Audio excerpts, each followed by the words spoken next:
everyone, Andrew Summers coming at you here with a description video from my Messenger Armored Patrol Vehicle. Now, if you've been subscribed to my channel, or if you've been a fan of my work on Flickr and Instagram, you'll note that this vehicle actually has a long lineage, going all the way back to, I believe, 2013 when I designed the first one. Since then, this vehicle has always kind of taken a back seat in terms of my 4x4s. The counterpart to this is my Bullpup ACV. That's intended to be a United States vehicle. It's intended to sort of be like a replacement for the Humvee, analogous to the JLTV. In that vehicle, I always put forth the largest amount of effort.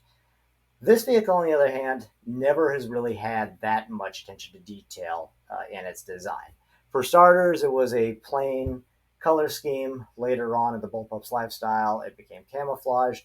This one never really had it, only until recently, when I decided not only to give it a camo scheme, but to really get intricate with the design of this vehicle. So let's just spin the model around here so you can see a little bit more of it. The construction of it isn't exactly new. This is actually just construction work that I've had on this vehicle since probably, 2015 or something, since I made the second version of it.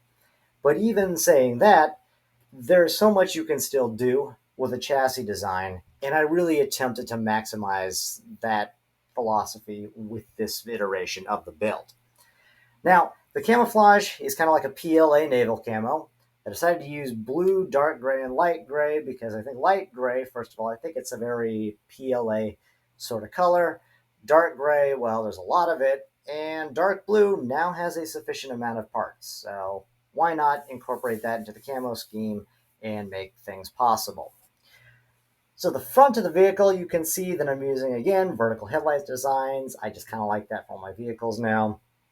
Some grill tiles for the grill there, and then a bumper that consists of some clips, modified plate, and then also these curved wedge pieces, which the curved wedge pieces, I should note, do a really good job at allowing the suspension components to do their thing, providing enough room for these tires to wiggle around in the space, which is a good way to mention that this vehicle has working suspension and it has steering.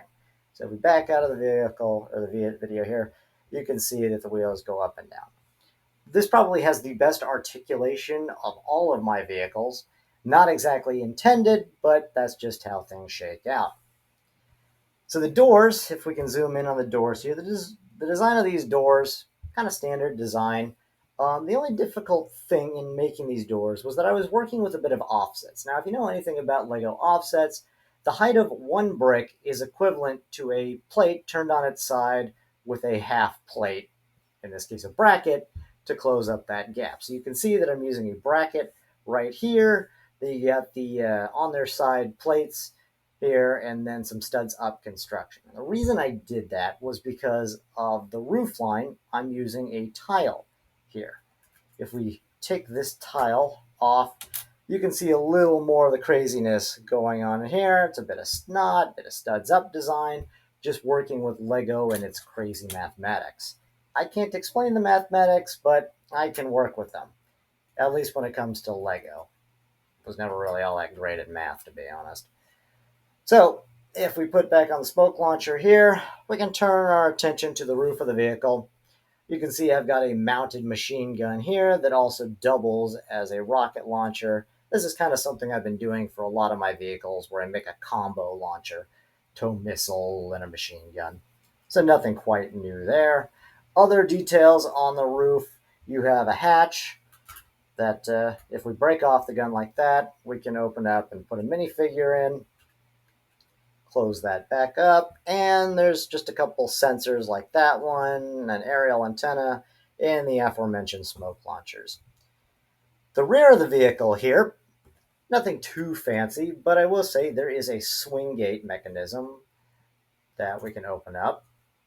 So let's just put this tire back on there. But yeah, there's a swing gate mechanism, and then the tailgate opens up to reveal a little bit of a cargo area here. And let's just button this back up as best we can. And oops, that is the wrong order. We'll do that, and then do that.